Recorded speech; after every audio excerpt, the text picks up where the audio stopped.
నంద్యాలలో ఆత్మహత్య శరణ్యమంటూ ఓ కుటుంబం సెల్ఫీ వీడియో రిలీజ్ చేయడం కలకలంగా మారింది. దుకాణాల అద్దె చెల్లించమని అడిగితే చంపేస్తామని బెదిరిస్తున్నారని వారు వాపోతున్నారు. పోలీసులను ఆశ్రయించినా ఫలితం లేదని వీడియోలో కన్నీటి పర్యంతమయ్యారు. అయితే సెల్ఫీ వీడియో వైరల్ గా మారడంతో బాధిత కుటుంబ సభ్యులు అజ్ఞాతంలోకి వెళ్లినట్లు సమాచారం. అయ్యా, అందరికి నమస్కారం. నా పేరు తుమ్మండ్ర నాగరాజు అంటారు. ఎంజోస్కాల్లో ఉన్నా.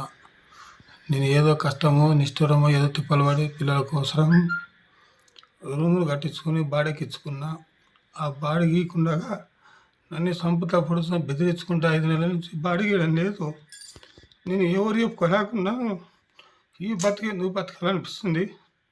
నాకు బాణాలు చంపుతారని భయపడుతున్నాం. కొట్టడానికి వస్తున్నారు, అంగటికి రానికుంటారు. 16వ తారీఖు పెళ్లిలో కూడా నన్ను రూడికెక్కి నన్ను చంపాలని కొట్టాలని వచ్చినారు సార్. నేను ఎందుకు బతుకొని మాకు న్యాయం జరిగేటట్టు లేదు. మేము దుర్మార్గం మంచిగా కాదు.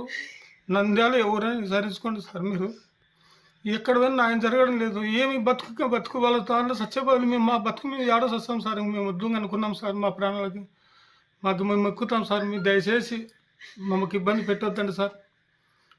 మమ్మల్ని మర్చిపోండి సార్. అంతా మాకు ఎవరు లేరు అనుకోండి, దిక్కు లేదు. మాకు ఇంక చావు వేరే దారి లేదు సార్. మాకు